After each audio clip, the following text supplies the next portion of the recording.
अस्सलामु अलैकुम वरहमतुल्लाहि वबरकातुहू। जैसा कि आप लोग इस शख्स को अच्छी तरह से जानते हैं, सब लोगों ने इसे आज सोशल मीडिया पर देखा है, इसके कारनामे को भी जानते हैं। अगर कोई आप में से नहीं जानते हैं तो मैं बता देता हूं कि ये शख्स, इसका नाम शिहाब है और ये केरला से निकला है पैदल हज को जाने के लिए। उसका कहना है कि मैं अभी पैदल हज के लिए निकला और 2023 में मक्का मुकर्रमा पहुंचकर इंशाअल्लाह हज करूंगा, ये उनका कहना है।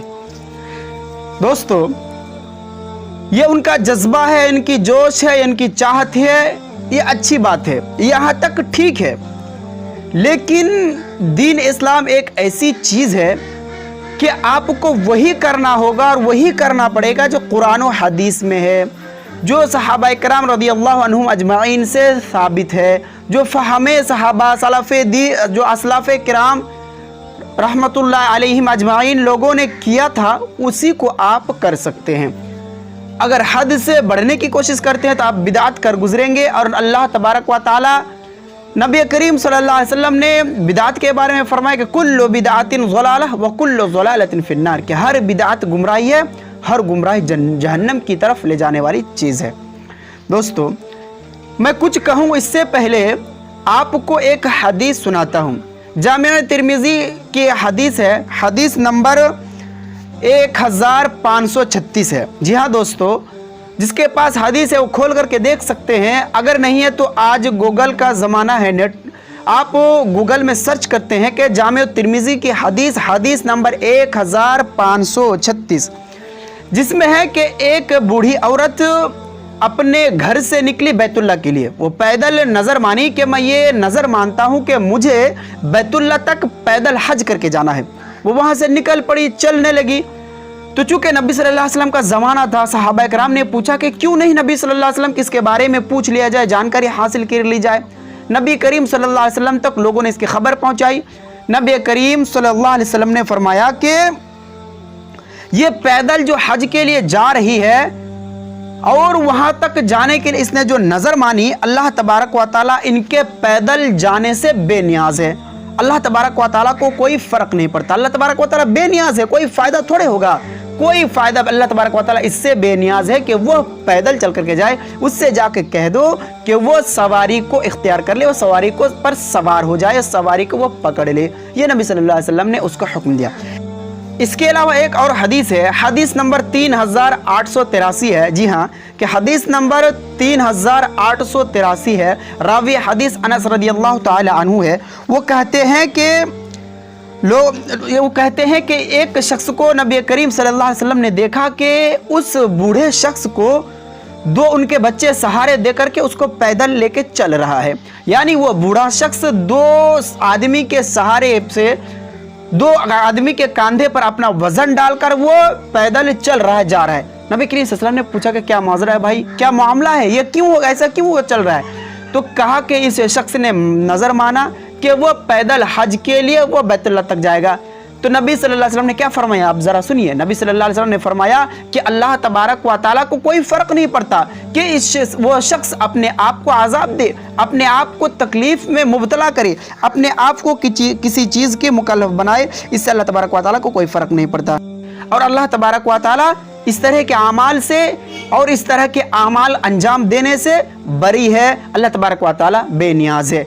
तो जैसे कि आप लोगों ने हदीस सुना, तो नबी करीम सल्लल्लाहु अलैहि वसल्लम ने फरमा दिया कि अल्लाह तबारक व तआला इस तरह के अजाब से, इस तरह के तकलीफ से बरी है। अल्लाह तबारक व तआला बेनियाज है। तो जैसे कि आप लोगों ने सुना कि अल्लाह तबारक व तआला इन सारे अमाल से बेनियाज है।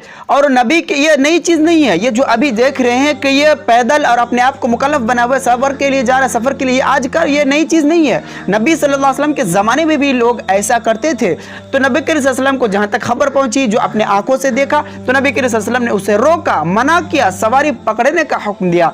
तो अल्लाह तबारक व तआला ने जो कुरान मजीद के अंदर इरशाद फरमाया है कि अल्लाह तबारक व तआला ने हम मुसलमानों पर हज को फ़र्ज करार फरमाया। तो उसमें जो ताकत, मन इस्तता इलैहि सबीला, जो उसकी तरफ जाने की इस्तिताअत रखता हो, जिसके पास ताकत हो, تو یہ جو سواری ہے کہ آنے جانے کا جو خرچہ ہے، جو سواری میں جو پیسہ لگے، یہ بھی اس میں شامل ہے، استطاعت میں شامل ہے۔ اگر آج کسی شخص کے پاس وہاں تک جانے کی، سواری میں چڑھ کر کے جانے کی طاقت نہیں ہے، مال و دولت نہیں ہے، تو اس کے اوپر حج فرض نہیں ہے۔ اگر ہے تو اللہ تبارک و تعالیٰ نے اس کے اوپر حج کو فرض قرار دیا۔